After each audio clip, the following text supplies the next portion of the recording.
All right, ladies and gentlemen. So we have ourselves a pretty major story, a story that me personally, I didn't see coming. I don't know if you guys saw this coming. You can let me know in the comments down below. I did not see this coming, but it is being reported by multiple different outlets right now that EA is reportedly about to be sold in a record setting $50 billion buyout to an investor group that includes private equity and Saudi Arabia. Now, this is highly suspicious to me. The reason why is because number one, I mean, listen, a lot of companies are going private now. They're trying to buy themselves out and go private for whatever reason that may be. I get that. I understand that. But Saudi Arabia is heavily involved in a lot of video game franchises and studios now where it's becoming highly questionable. They even just purchased Evo, which is the biggest fighting tournament in the world. They purchased that, and now they have full control of that on top of other things as well. They have a 90%, 97% control over SNK. The Saudi prince has 97% control over that. It's just blowing my mind that this is even happening. And $50 billion, I mean, that is a lot of money for EA. Now, don't get it twisted. EA makes insane amount of money, okay? EA with their microtransactions and their sport video games, their yearly releases, they make insane money from these games. Everybody knows that. But $50 billion seems massive to me for this particular company. But hey, we're going to talk about it and see exactly what's going on here. So as reported by the Wall Street Journal, gaming giant EA is set to go private. That is no longer be traded on the stock market in a $50 billion deal with an investor group. This would be the largest such leverage buyout ever recorded. According to the SWJ's anonymous sources, EA could be sold for as much as $50 billion, though the final price has not yet been agreed on, and EA has an estimated market value of about $43 billion. The group of investors reportedly includes the private equity firm Silver Lake and the government of Saudi Arabia's public investment fund. I can't even imagine what it must be like to move around this level of money, right? I'm sure, like maybe in Saudi Arabia, this shit's normal, but I can't imagine moving around this level of money when you're talking about buying things for multiple billions of dollars. It's mind blowing to me. Even for a company like EA, it's mind blowing to me. The fact that they have an estimated market value of $43 billion is insane to me. But in any case, the deal could be announced as early as next week. And I'm telling you right now, if they announce that EA is going private, I don't know what that's going to mean for the industry. I don't know what that's going to mean for the games that they make. I have no idea what it's going to mean for anything, to be honest with you. It's not often as something this big comes along where you have a company of this magnitude going private. It doesn't happen very often, right? Steam is one of the biggest companies out there that is currently private. They didn't go private. They've always been private. I can't imagine EA suddenly going private and being fully in control of all their IPs with no investors to worry about, no outside sources to worry about, no ESG reports that they have to do. I just can't imagine them doing it, to be honest with you. But the deal could be announced again as early as next week. It would be the largest leverage buyout ever recorded. A leverage buyout is when a private equity firm uses a significant amount of borrowed money to seal the deal, with the assets set to be acquired used as collateral in the debt.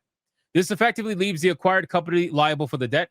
If its income can't adequately service the debt, it will bear the consequences of a default, not the investors who made the purchase. And that usually means closures and layoffs. As reported by the Los Angeles Times, one such leverage buyout eventually resulted in bankruptcy and closure for the once ubiquitous toy retailer Toys R Us.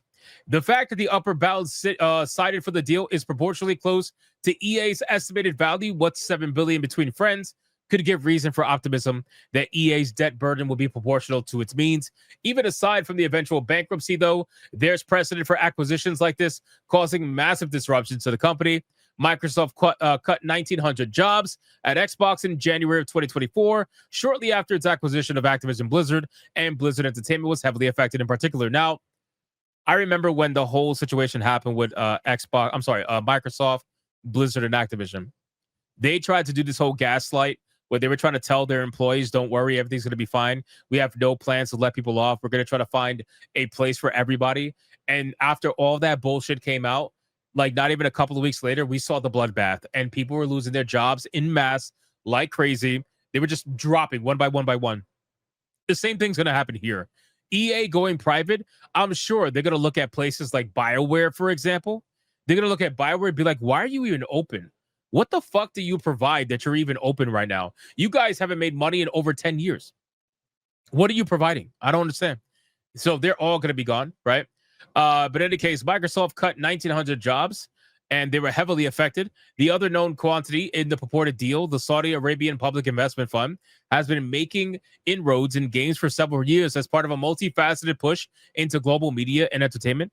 This has included the following: sports, Saudi Arabia Pro League football, LIV golf, the Professional Fighters League, entertainment, investment in Hollywood films, ownership stakes in game companies like Nintendo and Capcom, including a 10% stake in EA prior to this deal.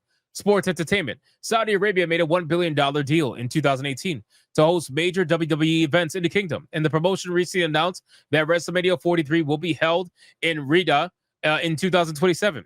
Critics of the Saudi Arabian government have called the practice sports washing, or using a growing influence and ubiquity in the entertainment industry to distract from the government's human rights record. EA, much like its competitor Ubisoft, has struggled in recent years. Well, that's because you guys just keep doing dumb shit, right? You guys keep investing money in shit that nobody cares about.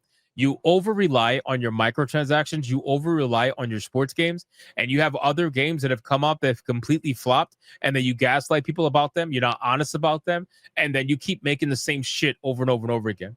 That is the reason why you guys are in the place that you're in right now. Once formidable titans, both have been left behind as consolidation efforts have turned Microsoft and Sony into unsaleable super heavyweights.